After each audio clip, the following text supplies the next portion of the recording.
Welcome back to My Face. Today we have a interview with Ellie Swift. She has a podcast called Shine Online with Ellie Swift. She's been a client of ours now since 2020, and her consistency is really admirable.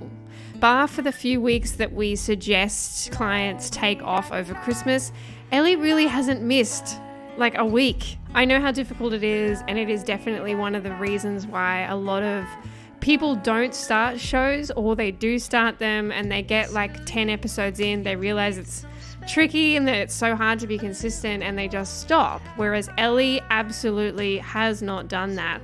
I spoke to Ellie as well about how she quantifies the value of the show, like what she's actually getting out of it as well, how she's grown, what she's learned, who it's for, all the things. I think that you're going to really learn in this episode just the honesty around how it is hard to actually be consistent and why it is important to keep going, especially in this podcasting space, because the payoffs are big. They're bigger than you realize, and it's something that over time grows, and it grows really naturally, and your audience gets used to hearing from you every week. And if they don't hear from you, then they wonder why. And I think that that's a really cool conversation to start with today. Go and check Ellie out. She's on Instagram. She's a fantastic website. She has a great podcast. She has all the things. The point of the show is to really help you, the podcaster or someone interested in podcasting, to learn from someone that's been doing it for a long time and ascertain what you can also implement in your own podcasting journey. So let's get into it. Ellie, we went back to the beginning of your show. You first launched it on August the 22nd, 2020. I want you to take me back to when you first started this show, why you recorded it, where you were in your business, and why it felt like a good idea. In 2019, I launched my first ever mastermind. 2020 was when that mastermind then evolved into 2 masterminds, and I was very much in the thick of being in the scaled version of my business. My marketing efforts to that point had been just smaller, honestly, and I'd got to that point where I was running group programs, in this case masterminds, and I knew that I needed to really focus on growing my top of funnel audience so that I was going to be able to continue attracting the type of people that I wanted to attract. So that's really the strategic answer around that. The other side of that is that I knew I wanted to have a podcast. Being in a thought leadership business, being somebody who has a lot to share, being someone whose business is built entirely around, my intellectual property, it made so much sense to me to incorporate a podcast into my suite. And so I started the podcast with the desire to keep growing my audience and really creating that opportunity to share more long-form content that would give people the opportunity to get to know me more. Because what I find is that when I work with clients, they tend to stick around. And so that trust is built through people really getting to know and understand me and how I work and the advice that I offer and the way in which I share information and the way that I share strategy. And I knew I needed more of an outlet for that. So lots of reasons. Podcast was just like the thing. The passage of time is crazy. Like, it feels like no time has passed, but also so much time has passed. And there's been so many evolutions of Ellie.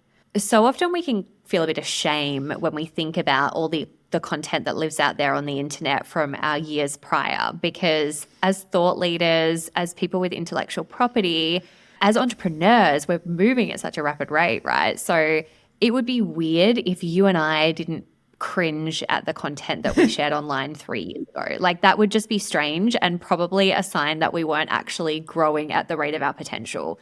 And so what I think is so interesting and important for people listening to know about that is that you get to just honor that evolution and not make it be a problem or mean anything.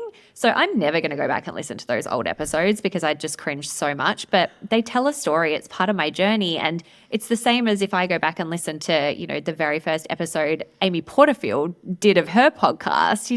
I'm going to have of course, that human context and knowledge that she was a very different person then. And so I think there's a lot to be said for really embracing our journey in a podcast and allowing that transformation to occur and not making past versions of ourselves wrong. It's like you almost want to hug that person. You want to hug that version of you to go, man, like you were doing a good job. Like you had the best info that you could at the time and you really went for it. You've just got to start. And even if you suck, like you're not always going to suck, you're going to develop into the person that you're supposed to be and the content creator that you're supposed to be. So I think that that's really valuable. I want to then go into how you think that your podcast has helped you in your business. And if you have like a figure that you reckon maybe it's generated, you could certainly say that. But if you don't, if you haven't quantified it, that's fine. But how do you feel like it's served you? Yeah, I absolutely do have that data. So we're really specific and clear on the data of where our clients and our community come from, specifically in our funnel. So I know I mentioned this before, and obviously you know this, Brie, but our podcast very much is a top of funnel strategy for us. And so just to break that down a little bit, what I mean by that is that it was always desired that people would find me through the podcast, that would be an entry point, or maybe they'd come across me on Instagram one time, want to find out a bit more about me and would go straight to the podcast. Like that was the place where people would get to know me and my work, and it would warm them up to then move into purchasing from me, which what I find occurs is that absolutely takes place at the moment. Between 30 to 50% of people find me or attribute finding me to the podcast, which is awesome. And then what I find is that people go from there and then they purchase predominantly through Instagram and sometimes Facebook. So where our stats get a little bit skewed is when, for example, if I look at like my last launch of the mastermind model, our program that supports you to grow and build a mastermind, in that data, something that my business manager, Niv, and I looked at was we could see really clearly that people were predominantly purchasing or signing up to the playbook, the webinar from Instagram, but a lot of those listeners were still coming from the podcast. So we don't necessarily get as many clicks from the podcast itself in mid-roll and, what I share at the end, but I know that that's still contributing to the process. So that's where I know our data is a little bit skewed, but it's a lot of asking people where they found us and also anecdotal information that's really helped me discern and determine that, especially those ideal clients, a lot of them are like, hey, I just binge listened to 10 episodes of your podcast. I can see we have the same values. I can see and recognize your framework, the way that you teach. I like you. I want to work with you. Where do I sign up? So it fast tracks that process massively for us. Yeah, that's incredible. I think that's something for people to really take away from this, to go, okay, if I'm going to bother starting a show, if I haven't started one already, or if I have one and I haven't done this already, is make it really simple to establish how they found you, because that is where you will be able to tell quite quickly if the podcast is doing its job for you. And something Ellie said there as well around, you might not get a lot of a lot of hits on the links that you put in your show notes. So go to the link in my show notes and click on the thing. Most people won't do that because they are listening to you not necessarily with their phone right there, and they're absorbed in the actual episode itself and they're absorbed in the content at the time. But it doesn't mean that they're then not going to go and find out more. It just means they're not going to click on that link that takes them there. They're going to go other places. Maybe they'll go to Instagram first, whatever else. Same thing goes when we talk to advertisers and we talk about ad spend and things, and they want their links in the show notes for the podcast. We say to them, that's going to be okay, but we've got to put it other places for you, because most people don't click on those links.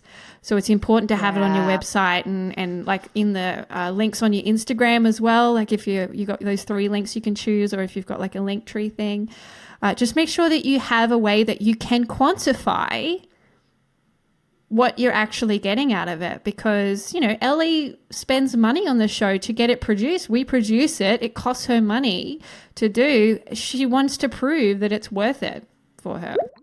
What do you think is your favorite thing about your podcast? I love recording the episodes of the podcast. From day one, I've always set the visual in my mind that when I'm recording my podcast, I am sitting with a client or a community member, and I often have a different person in my mind at any one time, but I'll think of a literal client or someone within my community.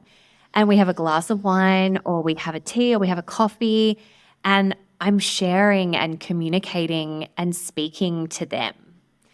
And because of that, it allows me to feel really connected to my audience, to my community. And I often hear people say, recording a podcast, it's like you're not live, you're not with them.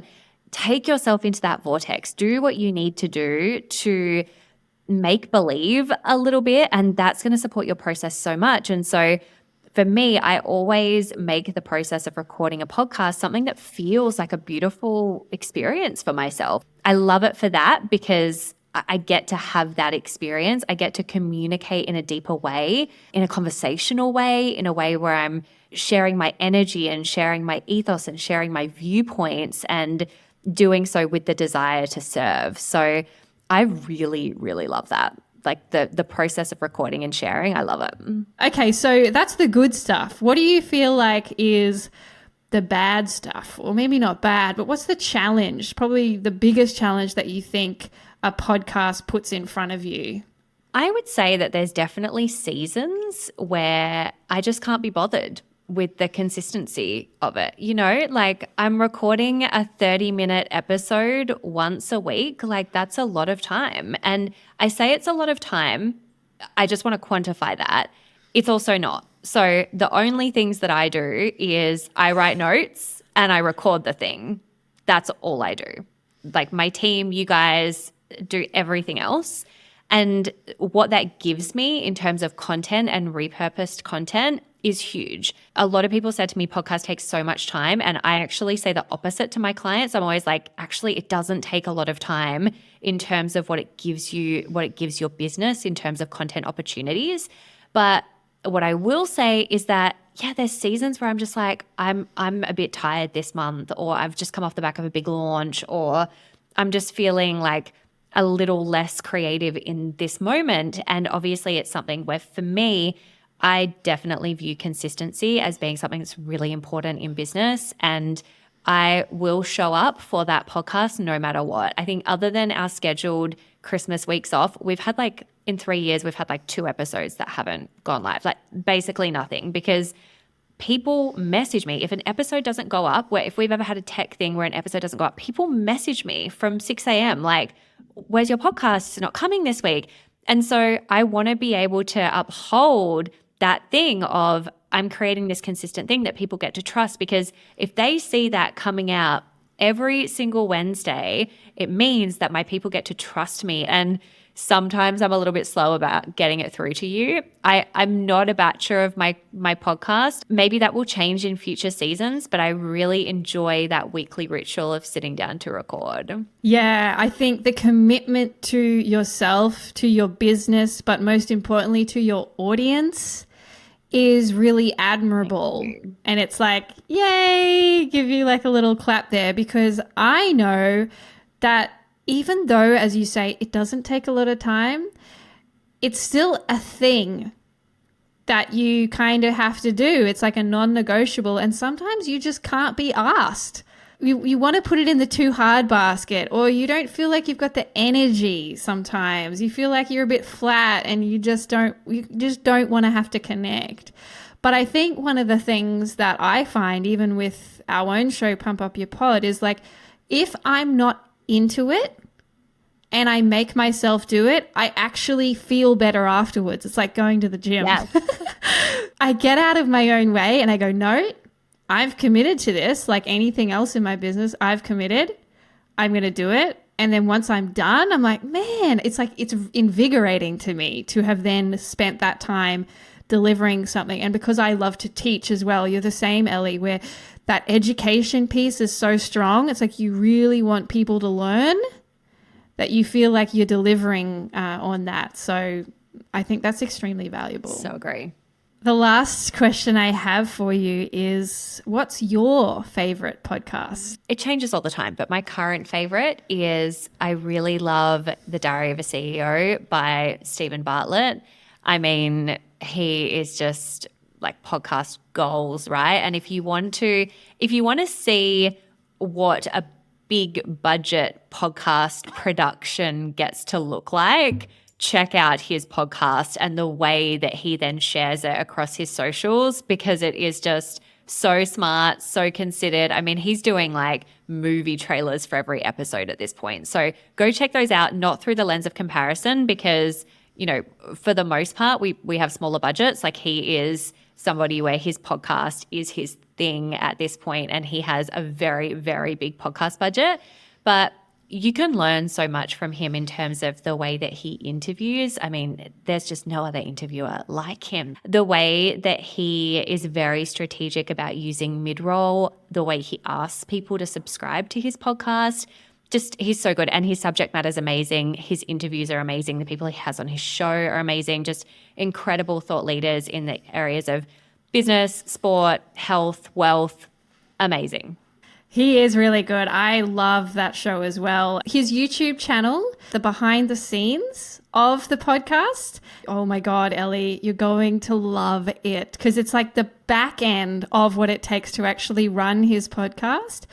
I want you to go and listen to Shine Online with Ellie Swift. And I want you to get some tips from the way she delivers her solo content as a really high level business owner with a really engaged audience.